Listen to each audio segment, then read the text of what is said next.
ज़्यादातर haunted houses की कहानियाँ किसी बहुत अजीब सी आवाज़, एक परछाई, अपने आप खुलने वाले दरवाजे, इन सब से शुरू होती है। एमिटिवल अलग है। ये कहानी किसी ऐसी चीज़ से शुरू होती है जो वास्तविक थी, ट्रू थी, बहुत वायलेंट थी और जिसे आप कल्पना कहकर खारिज नहीं कर सकते।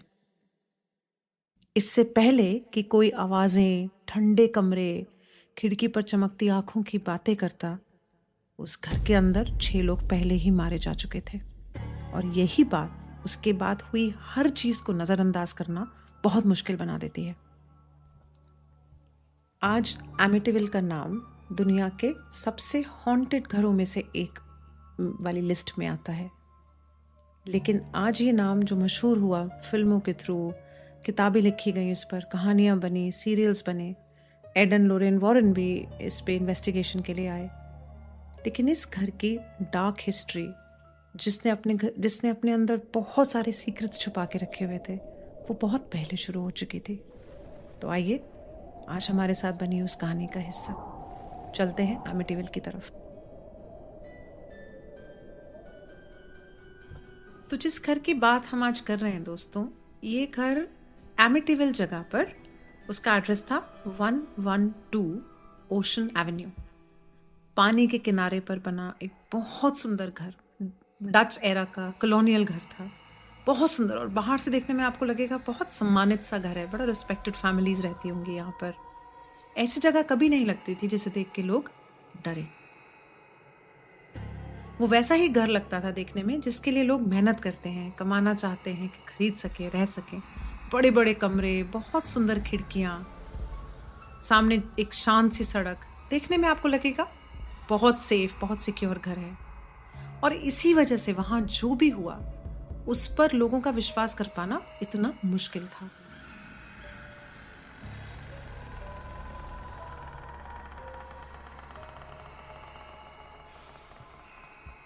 इस घर के मशहूर होने की शुरुआत हुई 13 नवंबर 1974 की सुबह 3:15 बजे से, जब रोनाल्ड डिफो जूनियर ने अपने परिवार के 6 सदस्यों को उसी घर के अंदर नींद में गोली मार।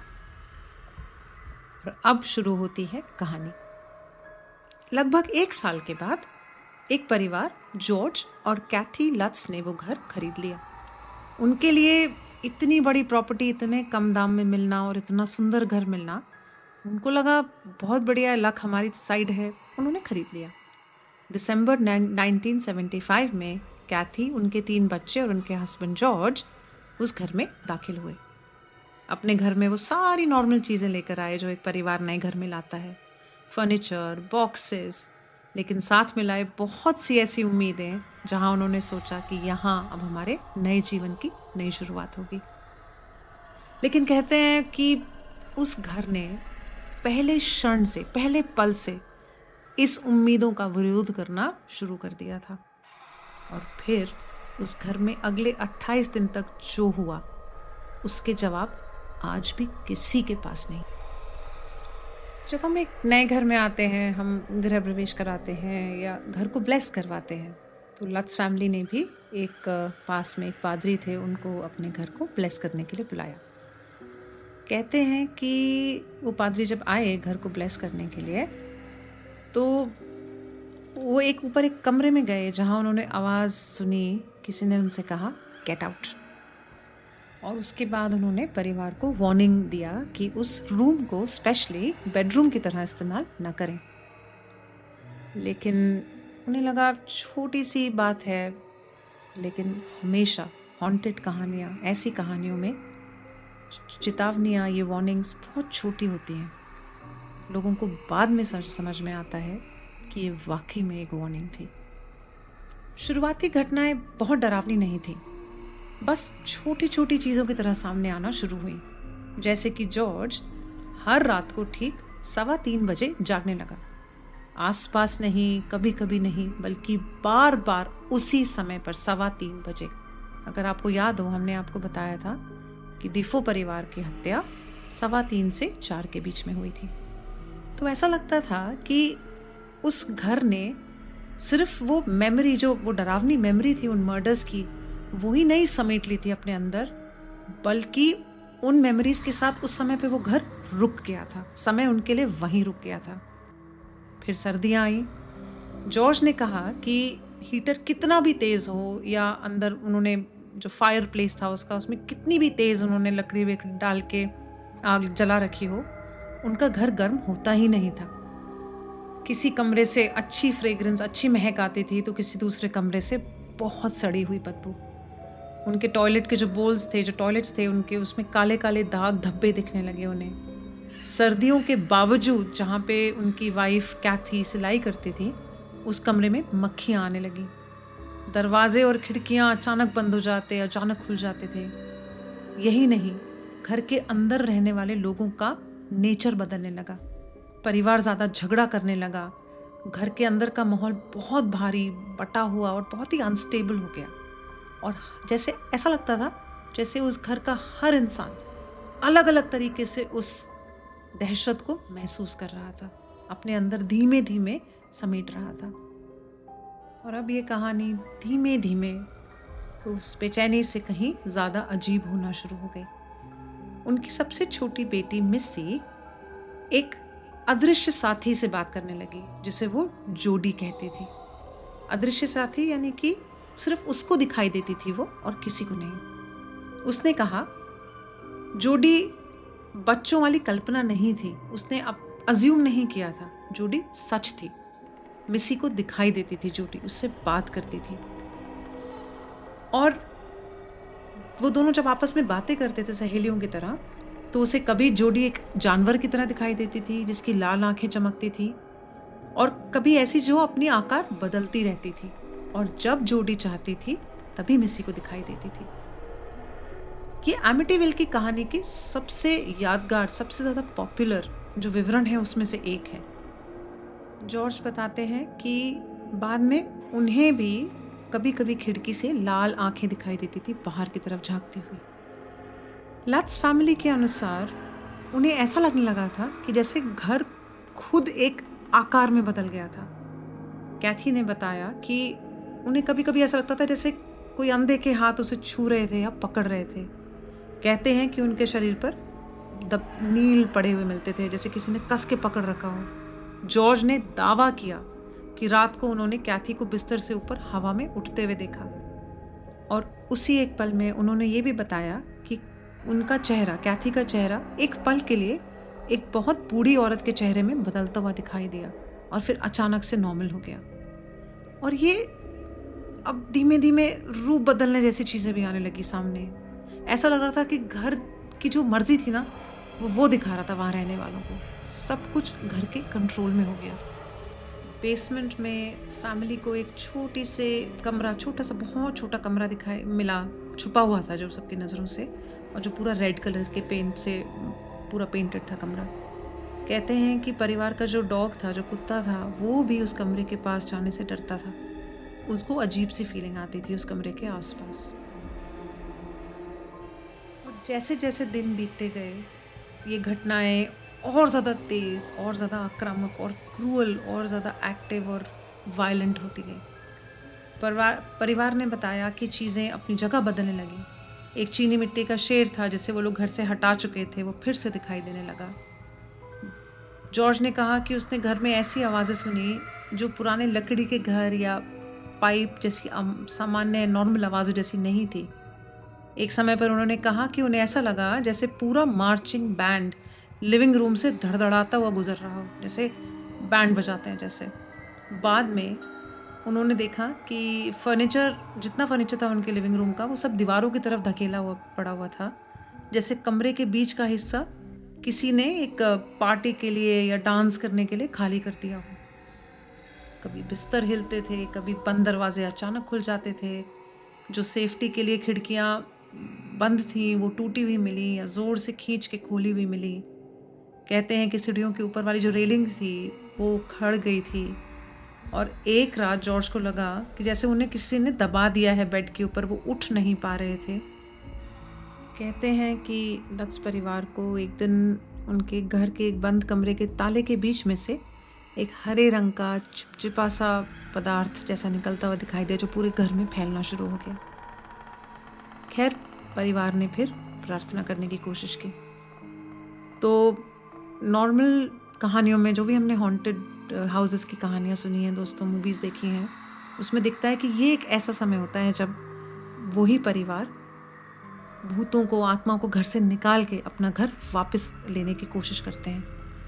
लेकिन एमिटीविल की कहानी में प्रार्थना उन्हें घर को शांत नहीं किया, बल्कि और उकसा दिया। कहते हैं कि जब जॉर्ज हाथ में क्रॉस लेके एक कमरे से दूसरे कमरे में प्रार्थना करते हुए जा रहे थे, तो उनके साथ साथ में आवाज़ों की तेज़ आवाज़ें आ रही थी हर कमरे से। क्या तुम ये बंद करोगे? बंद करो इसे। और इन चीज़ों से जॉर्ज को सिर्फ विरोध के फीलिंग्स आए। और अब क्या था, ये घर सिर्फ दुखी नहीं था, कोई ट्रेजेडी की वजह से इस घर में दुखी नेगेटिव एनर्जी नहीं थी, बल्कि अब ये घर एक दुश्मन में बदलता जा रहा था वहाँ रहने वालों के लिए। और फिर दोस्तों 28 दिन के बाद 14 जनवरी 1976 में लट्स परिवार वहाँ से भाग गया। वो अपना सारा सामान वहीं पीछे छोड़ गए। ऐसे नहीं गए दोस्तों जैसे इंसान एक घर से दूसरा घर बदलता है। और इसके बाद ये कहानी दुनिया भर में फैल गई। फिर ये कहानी पहुंची प्रेस तक। फिर क्या था, रिपोर्टर्स आए, दुनिया भर से लोग भागे भागे कवरेज करने आए मीडिया के लिए। और इस समय इस कहानी में प्रवेश हुआ एड और लोरेन वॉरेन का।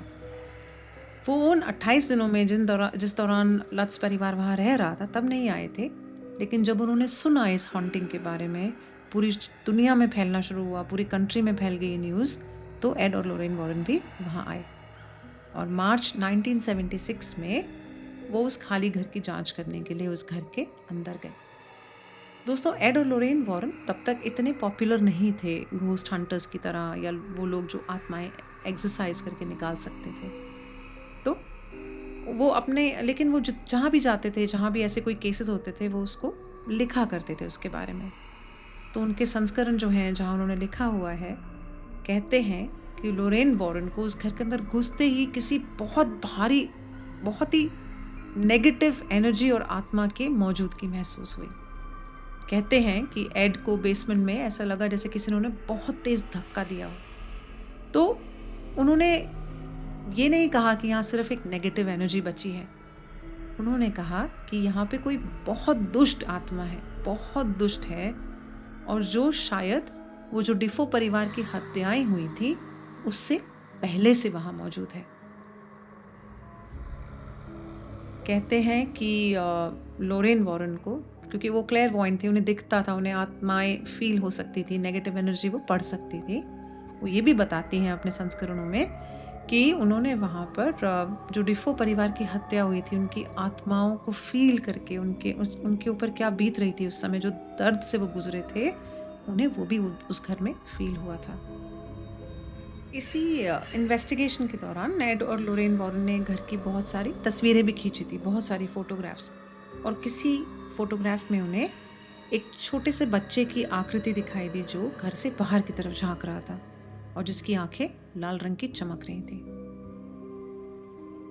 एट दिस पॉइंट आपको ये बताना बहुत ज़रूरी है कि इस हॉन्टिंग के साथ ही, एमिटीविल के घर की हॉन्टिंग के साथ ही, एड और लोरेन वॉरेन भी गोस्ट बस्टिंग की दुनिया में बहुत फेमस हो गए थे, पूरी दुनिया में फेमस हो गए थे। और उसके बाद उनके इतने मशहूर केसेस हैं जिस पर बहुत सारी मूवीज़ भी बनी हैं।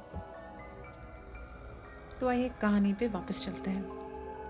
समय बीतता गया दोस्तों और ये कहानी और बड़ी होती गई और मशहूर होती गई, क्योंकि अब ये सिर्फ एक ऐसे परिवार की कहानी नहीं थी जिसका मर्डर हो गया था, या ये उस परिवार की कहानी नहीं थी जो वहाँ रहकर 28 दिन में डर के मारे वहाँ से भाग गया था। धीरे धीरे लोगों ने सवाल पूछने शुरू किए, आखिर यही घर क्यों, यही जगह क्यों, और यहीं पर इतनी अजीब घटनाएं क्यों हुई। एक वजह लोग उन हत्याओं को मानते हैं जिसकी वजह से जो वायलेंस का असर उस घर में रह गया था, वो जो 6 लोगों की हत्या हुई थी। इसीलिए ये 3:15 का समय, ये अजीब आवाज़ें, ये डर का एहसास, लोगों ने इन सबको उन हत्याओं के साथ जोड़ दिया था। लोग ये भी कहते हैं कि शायद ये जो पादरी आए थे, जो प्रीस्ट आए थे आशीर्वाद के लिए, शायद उस वजह से ये सब हुआ, क्योंकि वो आशीर्वाद, वो जो ब्लेस करने आए थे घर को, वो सक्सेसफुल तो हुआ ही नहीं। बीच में छोड़ के भागना पड़ा उन्हें। और लोग ये भी कहते हैं कि ख़ास तौर पे ये वॉरेन एड और लोरेन वॉरेन की कहानियों में कि शायद इस ज़मीन का जो पुराना इतिहास था वो बहुत अंधेरा, बहुत डरावना इतिहास था जो डिफो परिवार के मर्डर के पहले से मौजूद था। फिर किताबें लिखी गई, फिर फिल्में बनी, फिर और फिल्में बनी, फिर डॉक्यूमेंट्रीज बनी। तो ये कहानी एमिटीविल के घर की एक केस बन के नहीं रह गई दोस्तों, एक फ्रेमवर्क बन गई हर एक नई कहानी के लिए। जैसे नॉर्मली आप देखते हो हॉन्टेड घरों की जितनी आपने कहानियाँ पढ़ी होंगी, सुनी होंगी, देखी होंगी मूवीज़ की तरह, उन सब पर आपको कहीं ना कहीं एमिटीविल का छाप, एक असर ज़रूर दिखाई देगा। क्योंकि वहाँ जो हुआ वो लोगों के मन में एक इमेज की तरह बैठ गया। वो घर मतलब और इतना ज़्यादा अंदर तक बैठ गया कि उसको अलग करना बड़ा मुश्किल हो गया। वो खिड़कियाँ, वो एड्रेस, वो रात में एक ही समय पर सोकर जागने का जो थॉट था 3:15 बजे, या ना दिखने वाली बच्ची, या एक पादरी को ऊंची आवाज़ में डराने वाले आदेश देना निकल जाने के, या एक परिवार जो डर के मारे छोड़कर भाग गया। ये सिर्फ कहानी का केस का हिस्सा नहीं थे, अब ये एक माइथोलॉजी बन गए थे, एक बेस बन गए थे। और फिर भी वो असली घर वहीं रह गया। उसकी मरम्मत की गई, उसमें बदलाव किए गए, वो बहुत टाइम प्राइवेट प्रॉपर्टी बन के रहा। वो उसकी वो मशहूर जो खिड़कियाँ थी जहाँ से बच्चे और उसकी आंखें दिखाई देती थी, वो खिड़कियाँ वहाँ से हटा दी गई, उन्हें बंद कर दिया गया। यहाँ तक कि उसका पता भी 112 ओशन एवेन्यू से बदलकर 108 ओशन एवेन्यू कर दिया गया। कहते हैं कि जो बाद में वहाँ रहे आके मालिक, उन्होंने बदनामी के डर से या अननेसेसरी अटेंशन के डर से बोला कि उन्होंने कुछ एबनॉर्मल नहीं फील हुआ उस घर के अंदर। लेकिन इस वजह से भी ये कहानी कमज़ोर नहीं पड़ी। एमिटीविल की कहानी उतनी ही स्ट्रॉन्ग थी, क्योंकि तब तक एमिटीविल को कोई नए आत्मा की ज़रूरत ही नहीं रह गई थी। वो ऑलरेडी बहुत मशहूर हो चुका था।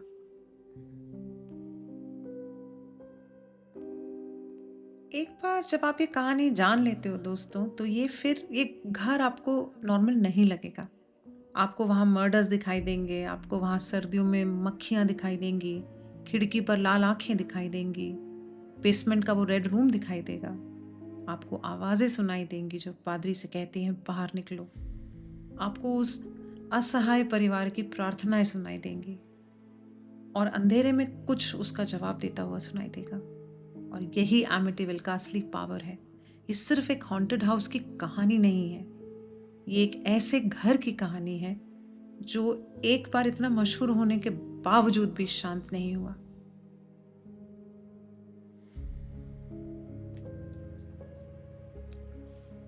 एमिटीविल की सच्चाई कभी पूरी तरह सामने नहीं आई, और पीछे रह गए सिर्फ सवाल, बहुत सारी थियोरीज, और एक ऐसा डर जिसे लोग आज भी याद रखते हैं।